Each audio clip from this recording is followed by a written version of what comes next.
What if you woke up one morning and found you'd been reborn as a Tyrannosaurus Rex? Could you survive and crush your way to the top of the modern food chain? But here's the catch. You don't wake up as the 8-ton monster from the movies. You wake up as a juvenile, long-legged, lean, built to run. You open your eyes in tall golden grass under a blinding African sun, on an open plain that runs flat to the horizon. And the only thing your body knows for certain is that it is starving. And the modern world humbles you within the hour. Every instinct says the same thing. You were built to run prey down, so run. You pick out a herd of gazelle and you charge. And the plain answers with a lesson in pure speed. The gazelle don't just flee, they vanish, hitting 50, 60 miles an hour. You are fast for a predator. But this is open ground. And open ground in the modern world belongs to animals that have spent millions of years learning to outrun everything with teeth. The sun cooks your dark body, your lungs burn, and the herds drift back to grazing 100 yards off. Watching you, completely unafraid, you survive the only way you can. A hare run down in the grass, a ground bird pinned in the dust. And it is that small, desperate kill that gives you away. That night, the smell of blood and weakness draws a clan of spotted hyenas. A dozen of them fan out around you, whooping, testing, darting in to nip your legs. They take your meal, and then they come for you, so you don't fight. You run. You reach a jumble of copia boulders and wedge yourself into a gap too tight for them to follow. And you stay there, bleeding in the dark, listening to them circle, until the dawn finally scatters them. So, you stop trying to be what you are not yet.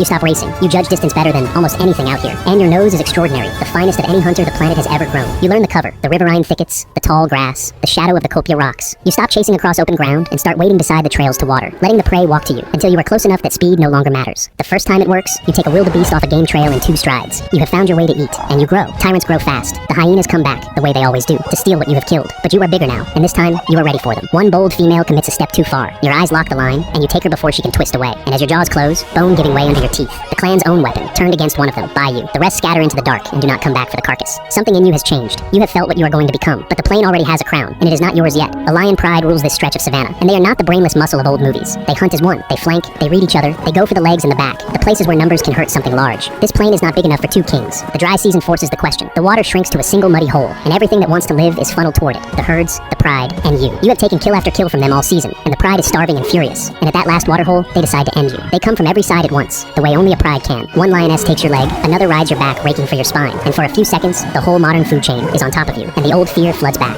Outnumbered, surrounded, exactly like the hyenas in the dark. A claw opens your flank down to the muscle. They are doing everything right, but you are not a starving juvenile anymore. You don't try to shake them all at once. You plant your feet. You let those forward-facing eyes pick one target, and when the big male charges in to finish you, you meet him head-on. Your jaws close over his shoulder and back, and you bring down the strongest bite the savannah has ever felt. There is no slicing, no slow bleed. There is one sound, bone, pulverized, and the lion that ruled this plain folds into the red mud at your feet. The pride feels it land, and they do the one smart thing left to them. They break, and they melt into the grass. Not out of fear, out of arithmetic. The price of this water just became more than any of them can pay. After that, the savannah rearranges itself around you. The pride moves its territory miles down the valley. The hyenas fall silent when your shadow crosses the grass. The herds post lookouts for a shape that has no name in any of their instincts. Nothing has been wiped out. They have all simply learned the new rule of this plain. The crown has changed heads. Follow Planet Office so you don't miss the next prehistoric file.